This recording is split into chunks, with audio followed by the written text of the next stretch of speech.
پچھلے گھنٹے میں ہم جب بات کر رہے تھے سڈنی اٹیک کے حوالے سے اور کیسے وہ جو ٹیررسٹ تھا وہ بھارتی نژاد نکلا اور دونوں آسٹریلوی شہری تھے، باپ 1998 میں آیا تھا، اس کے بعد پھر کس طریقے سے بھارتی میڈیا، گودی میڈیا نے پاکستان پر الزام لگایا، لیکن جو ہوتا ہے پاکستان پر تو ڈال دیا جاتا ہے، but Sydney Sahil per firing کے واقعے کی تحقیقات جاری ہیں۔ حملہ آوروں نے 1 ماہ پہلے فلپائن کا دورہ کیا، فلپائن امیگریشن اتھارٹی نے تصدیق کر دی ہے۔ فلپائنی حکام کا کہنا ہے دونوں حملہ آور نومبر میں منیلا آئے، دونوں حملہ آور 1 نومبر سے 28 نومبر تک منیلا میں تھے۔ فلپائن امیگریشن کے مطابق ساجد اکرم بھارتی پاسپورٹ پر منیلا آئے تھے۔ اچھا جی، فلپائن کی جو وزارت دفاع ہے وہ بھی یہ بتا رہی ہے کہ پولیس نے بونڈائی حملہ آوروں کے فلپائن دورے کی تحقیقات کر رہی ہے، اور آسٹریلوی میڈیا یہ دعویٰ کیا تھا آسٹریلوی میڈیا نے کہ دونوں حملہ آور ساحل پر حملے سے قبل عسکری تربیت حاصل کرنے کی غرض سے فلپائن گئے تھے۔ تو یہ تو بہت زیادہ جی تحقیقات میں انکشافات سامنے آئے ہیں، اور اس سے معلوم ہوتا ہے جی کہ بھارت کا جو چہرہ ہے وہ کس طرح بے نقاب ہوا، اور پتہ چل گیا جی بھارتی جو میڈیا ہے بنا کسی تحقیق کے، بنا کسی انویسٹیگیشن کے، ویریفیکیشن کے خبر چلا دیتا ہے، اور ہر خبر کا تانا بانا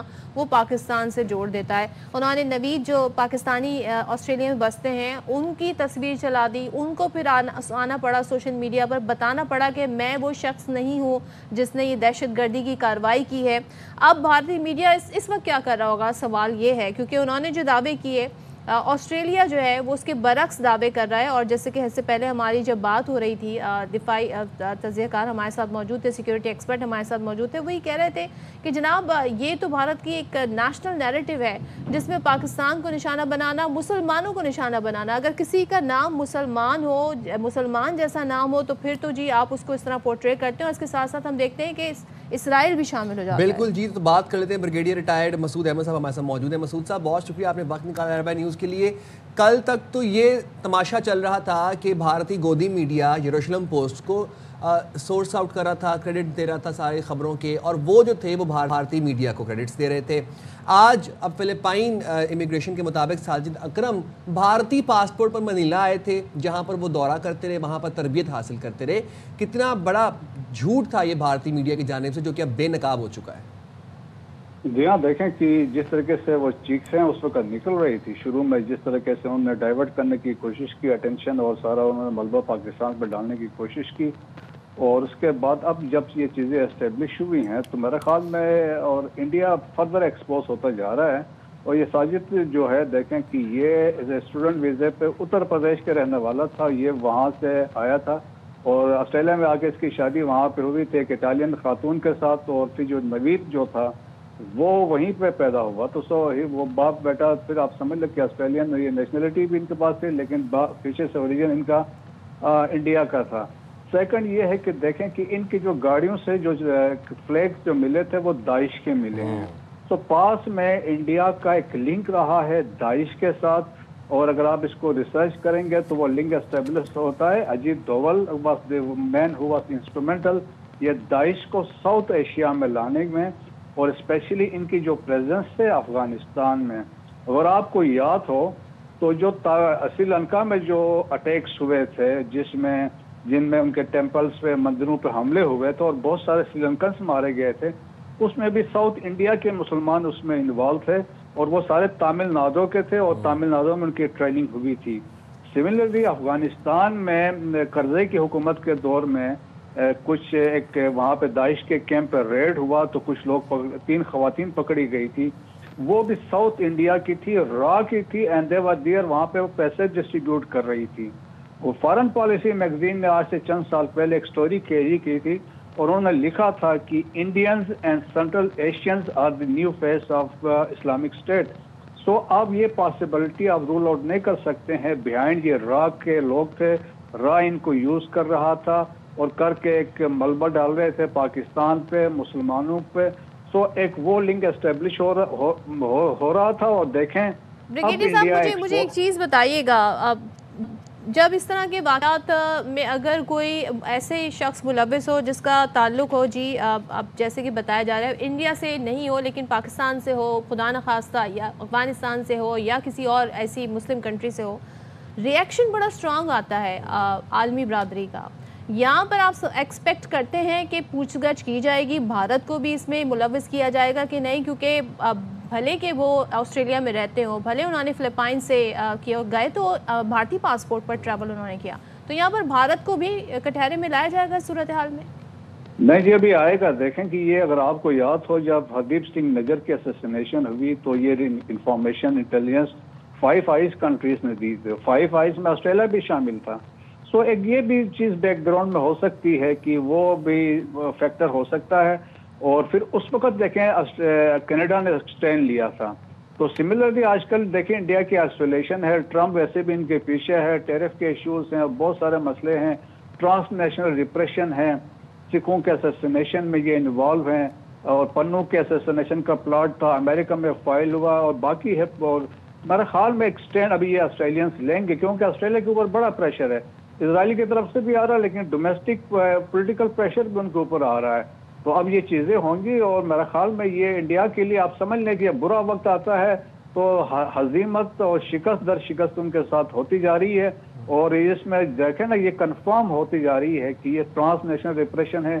फॉल्स फ्लैग ऑपरेशन, जिस तरीके से ये आप कह रहे हैं ये कोवर्ट ऑपरेशन था इनका, फॉल्स फ्लैग ऑपरेशन था, जिसमें बेसिकली मुलायम ये पाकिस्तान को करना चाह रहे थे, मुसलमानों को लेके आना चाह रहे थे, इस्लामोफोबिया इसको डेवलप कर रहे थे। तो मेरे ख्याल में इंडिया के लिए आने वाला वक्त मुश्किल होगा। ठीक है, बहुत शुक्रिया ब्रिगेडियर साहब, आप स्टेशन में हमारे साथ मौजूद थे। खबर दे रहे हैं आपको कि फिलिपाइनी हुकाम ने ये कहा है कि दोनों हमलावर नवंबर में मनीला आए थे, वहाँ पर अस्करी तरबियत हासिल करते रहे। माहिर उमूर कौमी सलामती मोहम्मद अली साहब हमारे साथ मौजूद हैं। मोहम्मद अली साहब, बहुत शुक्रिया, आपने अवानी न्यूज़ के लिए वक्त निकाला। फिलिपाइनी वज़ारत दिफ़ा का ये बताना है कि ये अस्करी तरबियत मनीला में हासिल करता रहा, और उसके बाद फिर भारतीय वीज़े के ऊपर, पासपोर्ट के ऊपर ये फ़िलिपाइन पहुँचे। कल तक तो ये भारतीय मीडिया, गोदी मीडिया पाकिस्तान पर बग़ैर शवाहिद इल्ज़ाम लगाते जा रहा था। आज ये सारा तमाम तर झूठ प्रोपेगेंडा बेनकाब हो गया, तार तार हो गया, और कितनी जग हसाई का सामना करना पड़ेगा आलमी बरादरी के सामने इंडिया को। जी बिल्कुल, इसमें कोई शक नहीं है कि भारत ने एक और सबूत दिया है कि उनके ऊपर और उनके मीडिया के ऊपर दुनिया, बल्कि खुद उनकी आवाम भी जो है अब बिल्कुल भरोसा नहीं कर सकती है, और वो इंफॉर्मेशन के बजाय सिर्फ झूठ का सहारा लेते हैं। खुद अपने मुल्क के अंदर जो रियासती दहशतगर्दी, मकबूजा कश्मीर और दीगर अक़लियतों के खिलाफ वो कर रहे हैं, या अपने इंटेलिजेंस एजेंट्स के जरिए से अपने सियासी मुखालफिन को अमेरिका, कनाडा, बरतानिया, ऑस्ट्रेलिया, न्यूजीलैंड में हलाक करने की कोशिश कर रहे हैं, उससे दुनिया की तवज्जो मबज़ूल कराने की ये नाकाम और झूठी कोशिश है। लेकिन मैं कुछ हक़ाइक़ आपके सामने रखना चाहता हूँ जो इस सिडनी अटैक के हवाले से बहुत इम्पॉर्टेंट हैं। ये बात बहुत इम्पॉर्टेंट है कि 28 साल पहले इन साहब ने भारत से ट्रैवल किया था स्टूडेंट वीज़ा पे ऑस्ट्रेलिया, यानी कि वो 27 साल से ऑस्ट्रेलिया बेस थे। उनका जो बेटा जो इस हमले में शरीक था वो खुद ऑस्ट्रेलिया में पैदा हुआ और वहीं पला पड़ा। लेकिन पिछले माह जो इन्होंने फिलीपीन का सफ़र किया है इस हमले से 1 माह पहले, वो उन्होंने भारतीय पासपोर्ट पे किया है। ये इस बात का खुला सबूत है कि वो अभी भी अपने आप को भारतीय समझते हैं और अपनी आलमी सतह पर दहशतगर्दी की तंजीमों से राब्ते और कोऑर्डिनेशन के लिए भारतीय पासपोर्ट को ही इस्तेमाल करते रहे हैं। और तीसरा पहलू मैं आपके साथ शेयर करना चाहता हूँ। कल रात को मुसद्दिका इतलात के मुताबिक ऑस्ट्रेलिया की इंटेलिजेंस एजेंसीज हैं, उन्होंने बाज़ाब्ता तौर पे भारतीय हुकूमत से राब्ता किया और इन दोनों अफराद की बैकग्राउंड के हवाले से मज़ीद तफसीलात तफ्तीश के लिए डिमांड की हैं, जो कि इस बात का सबूत है कि उनके पास ऐसे सबूत और शवाहिद मौजूद हैं कि इसके लिंकेजेस जो हैं वो भारत से जुड़ते हैं। और आखिरी बात जो सबसे इम्पोर्टेंट मैं आपसे शेयर करना चाहता हूँ वो ये है कि फिलीपीन में दाइश का जो एक अबू सयाफ ग्रुप है उसका एक बड़ा पुराना और बड़ा एक चैप्टर रहा है, जो कि मुख्तलिफ मशरिकी बईद में दहशतगर्दी की कार्रवाइयों में इंडोनेशिया और दीगर ममालिक में इन्वॉल्व रहा है। मुमकिन है ये फिलीपीन के जनूब इनकी कार्रवाइयाँ काफ़ी रही हैं। तकरीबन 40 से ज़्यादा दहशतगर्दी के हमलों में ये अबू सयाफ ग्रुप जो है, जो कि दाइश के से मुंसलिक है, वो इन्वॉल्व रहा है। तो इस हमले से 1 माह पहले इनका फिलिस्तीन जाना भारतीय पासपोर्ट पे 2 चीज़ें बिल्कुल वाज़ेह और साबित कर देता है। पहली बात ये कि ये अभी तक आलमी दहशतगर्द तंजीमों के साथ भारतीय शहरी मुंसलिक हैं, राब्ते में हैं और भारतीय पासपोर्ट को इस्तेमाल करते हैं जहां पे उन्होंने आलमी सतह पे इमिग्रेशन लेने के बावजूद अपनी कार्रवाइयों और अपनी नक्लो हरकत को छुपाना होता है। और दूसरी बात ये कि अब इस बात का जो है बिल्कुल बेनकाब हो गया है कि ये भारतीय शहरी हैं और भारतीय पासपोर्ट पे ट्रैवल करते हैं और आलमी दहशतगर्द तंजीमों के साथ राब्ते में हैं और उनके लिए इस्लाम को बदनाम करने के लिए दीगर ममालिक पे हमले करते हैं। तो ये बात बिल्कुल वाज़ेह हो गई है कि भारत, ये नेक्सस इसराइल और भारत का पूरा एक गठजोड़ है जिसमें हम ये देख रहे हैं। आपको अगर हम ये बताएं, जिन दिनों जब एक्स पर लोकेशन जी डिस्क्लोज करने का ऑप्शन जी एलॉन मस्क ने ऑन कर दिया था, तो कितने ही अकाउंट ऐसे थे जो भारत की हिमायत, इसराइल की हिमायत में भारतीय ऑपरेट कर रहे थे। एक सवाल का जवाब मुझे दीजिएगा मोहम्मद अली साहब, जब पुलवामा अटैक हुआ फ़ौरन से पाकिस्तान पर इल्ज़ाम धर दिया गया, जिस तरह इनका मीडिया और उस मीडिया का झूठ एक्सपोज हुआ, इस वाक़े में भी इनका मीडिया और उनका झूठ एक्सपोज हो रहा है। कितनी क्रेडिबिलिटी और मज़ीद डेंट पहुंचाएगा इंडियन मीडिया अपनी क्रेडिबिलिटी को, अपनी कहते हैं ना इंडिपेंडेंट मीडिया होने को, इस पर आप क्या कहेंगे कि उनकी जो रिपोर्टिंग है, कोई ज़ाहिर है सवाल तो उस पर उठेंगे कि किस तरीके से आप पाकिस्तानी पर इल्ज़ाम लगा सकते हैं, एक ऑस्ट्रेलिया में मुकीम पाकिस्तानी की तस्वीरें चला सकते हैं, इस पर आप क्या कहेंगे?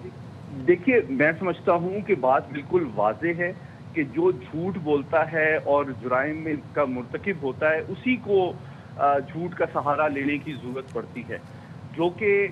सच के ऊपर खड़ा होता है, हक़ाइक़ बयान करता है, उसको झूठ बोलने की ज़रूरत पड़ती। तो आपने देखा कि मई के महीने में जिस तरह हमने इबरतनाक शिकस्त भारत को दी, तो उनकी इंटेलिजेंस एजेंसी, उनकी सियासी हुकूमत और उनकी फ़ौज की ये मजबूरी थी कि वो अपने अवाम और आलमी दुनिया के सामने अपनी बड़ाई और ताकत का जो घुमंड है उसको बरकरार रखने के लिए झूठ का सहारा लें। और फिर खुद उनके मुल्क में जो रियासी दहशतगर्दी जारी है, मकबूजा कश्मीर में जो मजालिम जारी हैं, जो अफगानिस्तान में दहशतगर्दी की पुष्टपनाही जारी है, जो अमेरिका, कनाडा, बरतानिया, ऑस्ट्रेलिया, न्यूजीलैंड में इंटेलिजेंस एजेंट्स के जरिए से सियासी मुखालफिन को हलाक करने की कोशिश जारी है, उससे वो कैसे दुनिया की तवज्जो हटाएं। लेकिन बतदरीज ये बात खुशाइंद है कि हक़ाइक़ दुनिया के सामने आ रहे हैं। दुनिया ज़्यादा बेहतर अंदाज में भारत का गुनाहों चेहरा समझ रही है, देख रही है, और इन हक़ाइक़ की बुनियाद पे अब वो भारत को ज़्यादा हकीकत पसंदाना अंदाज में भी देखें। और आने वाले दिनों में मैं तवक्को करता हूँ कि उनका जो सिक्योरिटी और दिफा का ताउन है और एक्सेस टू मार्केट,